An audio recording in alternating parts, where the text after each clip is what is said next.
ঠাকুরের মূল নির্দেশ, নির্দেশ নয় নিদেশ। নিদেশ মানে যা নর্মালি প্রত্যেকের জন্য অ্যাপ্লিকেবল, সবার জন্য পালনীয়। নিদেশ, নিদেশ মানে হচ্ছে সকালে ঘুম থেকে ওঠা ভোরে ভালো, ভোরে ঘুম থেকে ওঠা ভালো, নিদেশ। নিরামিষ খাওয়া ভালো, নিদেশ। কিন্তু তোমায় যদি বলি ভাই তুমি কিন্তু ভিটামিন বি এর ট্যাবলেট খাও, এটা হচ্ছে নির্দেশ।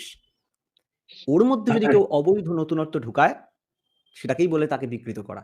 আর এটাই হচ্ছে নারকীয় ডাইনি নিয়ন্ত্রণ, এর থেকে নিস্তার কারণে। এবার একটা এর মধ্যে বিউটি হচ্ছে, এই শয়তান কিছু কয়েকজন লোকের মধ্যে নেই, প্রত্যেকের মধ্যে রয়েছে। যেখানেই আলো সেখানেই ছায়া। এখন আপনার হাতে, আপনি ছায়াটাকে অ্যালাউ করবেন না আলোটাকে। ঠাকুর বলছেন বাণী সংখ্যা 142 বিকৃতি বিনায়না, সবারই অন্তরে শয়তান বসবাস করে, প্রবৃত্তি অভিভূতির আসুরি ক্ষীণমন্য অহংয়ের অজ্ঞ আবরণে গা ঢাকা দিয়ে।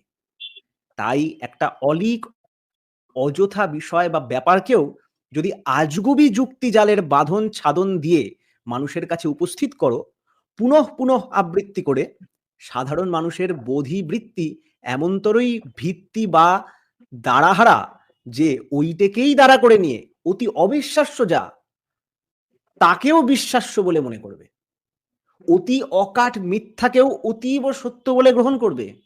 ওই ধারণাই তাদের প্রবৃত্তিকে নিয়ন্ত্রণ করে তদনুক বিষয় তৎপর হয়ে তুলবে, যা ঔচিত্যের সীমানাকেও স্পর্শ করতে পারে না, তাও ঔচিত্য জলুসে বিজ্ঞ ব্যালল বিভ্রান্তির দিকে নিয়ে যেয়ে তাদিককে ওরই উপযুক্ত পরিমাণের অতল গহ্বরে নিক্ষেপ করবে।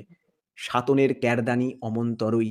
তাই তোমার ইষ্টার্থ সার্থক না হয়ে ওঠে যাতে, বা যা শ্রেয় সন্দীপী নয় কো তাকে গ্রহণ করতে যেও না, তোমার চলনকেও ওইভাবে নিয়ন্ত্রণ করতে যেও না ওরা যেরকম বলছে, তাহলে দুর্ভোগ দুরূহ হয়ে আবর্তের সৃষ্টি করে তোমাকে হাবুডুবু খাওয়াবে। আর কত পরিষ্কার চাই, আর কত পরিষ্কার চাই। হ্যাঁ, আরেকটা বললাম তো অরিজিৎ দা, নির্দেশ মানে ইন্ডিভিজুয়ালি কাউকে কিছু বলা। অরিজিৎ দা তুমি যাও গিয়ে একটা ইয়ে করো, শিশু প্রাজাপত্য করে নাও, তোমায় নির্দেশ দেওয়া হলো। নিদেশ মানে শিশু প্রাজাপত্য মানে হচ্ছে এইটা এইটা এইটা এইটা করা, এটা নিদেশ, দ্যাটস ফিক্স। নিদেশ যে হচ্ছে যেটা জেনারেল, আর নির্দেশ হচ্ছে স্পেসিফিক। তেমনই ওই ওই ওই ক্ষেত্রে আমি বললাম যে ওই তোমার শিশু প্রাজাপত্য মানেটা কি, কি কি করা অ্যাক্টিভিটি গুলো, ওগুলো নির্দেশের মধ্যে পড়ছে, because that's definite in time. কিন্তু তোমাকে যদি বলি তুমি করো এখন যাও গিয়ে, এটা নির্দেশ হয়ে গেল। তাই ঠাকুর ওই যে বাণীটা ছিল না, উষা নিশায় মন্ত্র সাধন চলা ফেরায় জপ, যথা সময় ইষ্ট নির্দেশ না নিদেশ, যথা সময় ইষ্ট মুক্ত করা। ওই নিদেশ মানে হচ্ছে তার যজন যজন ইষ্টভৃতি, বা যখন যেটা নর্মালি দেওয়া আছে।